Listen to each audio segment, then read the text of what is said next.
Well, as a coaching staff, we felt we really hit a wall yesterday, physically, probably emotionally somewhat. And this is where I said it's going to be a bit tricky from a coaching standpoint, trying to figure out what's best for your team and what does your team need at the moment.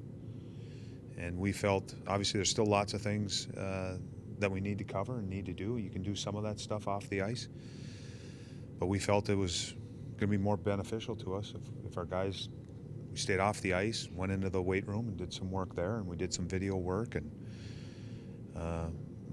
it just felt like we plateaued a little bit and maybe started our descent a little bit energy-wise. And I want us going into Saturday's game going up, not down. Is that a concern that this team plateaued after, 3 days of camp? Well, they were long days, long, hard days.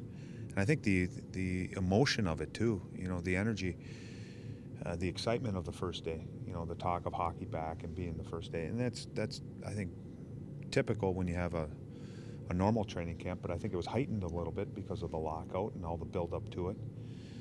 And it's been talked among coaches before that you normally have a letdown 3 or 4 days into camp. And you look at this camp right now, we're at that point, and it just looked like watching the guys scrimmage and them coming off the ice and trying to get the things that we wanted accomplished in practice, we weren't able to do because I think physically they just hit a wall.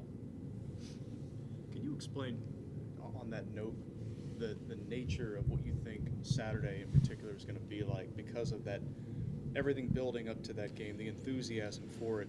Will you almost have to rein them in a little bit, knowing that they're going to be more than amped up? It's going to be revved up. Emotions are going to be high, and to me it's that line that you have to be careful of crossing over, emotional line, where I think emotionally you get so wrapped up in it that your brain shuts down and you aren't thinking about your responsibilities and what you need to do, or maybe you're taking some unnecessary penalties because of the emotion. So it's going to be cranked up. The arena is going to be loud.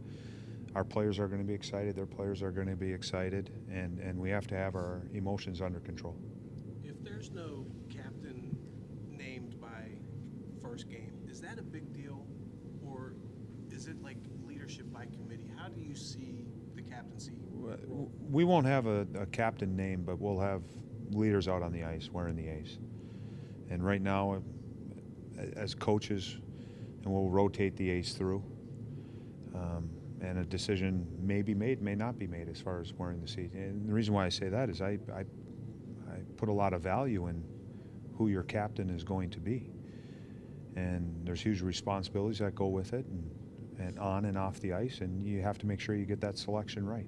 So we'll spend as much time as we need before and if we make that selection. Does that help that maybe guys pick up the leadership role, different guys pick up leadership roles and not just one guy, and then everybody else kind of goes off that? There's more leadership out there? There is. That's a reason why. I think another reason why is just the turnover that we've had. We brought in some new faces and some guys that I think have been in leadership roles in the past with previous teams. And it's really just seeing how it's going to work in the locker room, how players are going to relate to each other, and how it's all going to shake itself out in the end. Todd, I have an inkling in the early going, goalies are going to have to be big all around the league. When will you make that decision about the starter? Starting goaltender, we'll probably make that decision sometime tomorrow, probably after practice, maybe even once we land in Nashville. We've had discussions about it, but I think both goaltenders have played well in what we've seen here. And again, we're going to have the decision we make, whatever it is what we feel is the best decision to give us the best opportunity to win the game. Will Cam skate tomorrow with the team? I don't know. I can't answer that. It's day by day. We'll bring him in tomorrow morning, probably get treatment on it. We'll see how it is tomorrow, and then make that call tomorrow. We make cuts this afternoon? Yeah. Have you already? Yeah, we've actually talked with a couple players, Timmy Erickson and Boone Jenner. So those guys are your two cuts? Yeah. Being that this season is a sprint, how much more important is it to be 1-0 rather than 0-1 than just your traditional season? It's a win and a loss. Whether you win the first one, lose the first one, At game 10, you might have a win and you might have a loss. I think the one thing that's important is that this is game 1. And you want to get off on the right foot, or try to get off on the right foot. But it's not a win-all, it's not an end-all based on this one game. The reasons for those two? I mean, obviously they were tough decisions. Oh, tough decisions. They both deserve to be here, and I whether it's right or whether it's wrong. Boone, I think, had showed that he could play here, but with these players, you have to be smart in making those decisions. Is this a case this season more than ever that just not making opening night doesn't mean you're not going to be here? Is there a sense that there's going to be some? Well, I think we talked at length the other day about you're going to really need the depth of your organization, and talking with both players, obviously disappointed, and that's what you want in your players, to be disappointed when they hear news like that. But we're going to need them, at some point, when whether it's injury or maybe play is subpar by our other defensemen, and we need to bring somebody up. Timmy's got to be that guy. He's got to go to Springfield and be the best defenseman down there. You can't get Jenner back, right? You know what? To be honest with you, I'm not sure what that is. I don't believe so. But really, our intention is to get Boone playing where, career-wise, he's able to develop as quickly and get him up to his maximum level as quick as possible. And it's getting him back where he can play in every situation, skill-wise, develop. But I think there's more to it too, as far as just leadership-wise. And looking at him, and his role that he is on his team in Oshawa, he's a leader there. And that's an important in young players' development as well.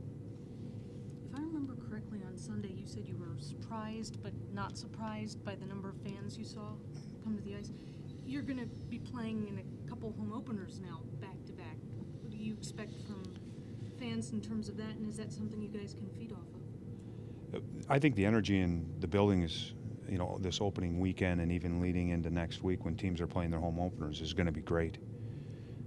I think it comes from the players playing their first game, but a lot of it comes from the fans and just the building in general. I'm assuming that Nashville's going to be a sellout or close to a sellout, so that's a loud building. It's a great building to play in, so we're looking forward to that. And I know how loud, based on last year's opening night when it was sold out, how loud this building can get. So I'm excited about both games.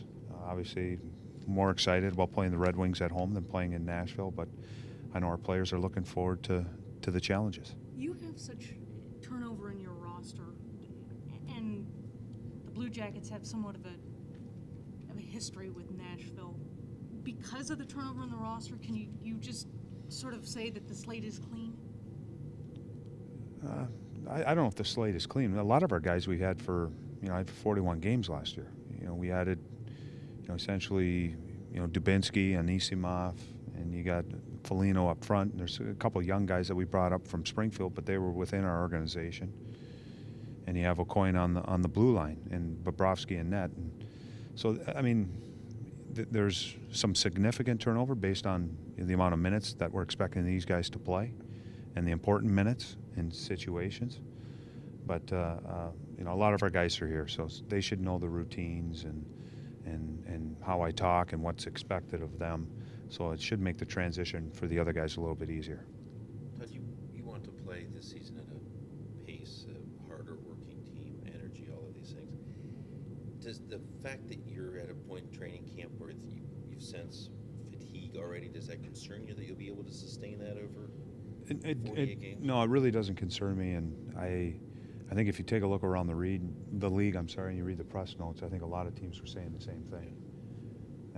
And again, as coaches, we've had this discussion in the past with other coaches, just about normal training camps and days off, and I think the consensus was that most times about day 3 or day 4, the players are, and I think it's the emotional build-up, it's everything, and when you get out the pace, you can't duplicate it in the summer.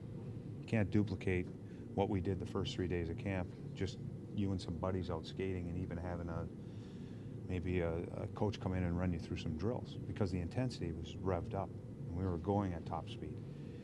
And it's something new.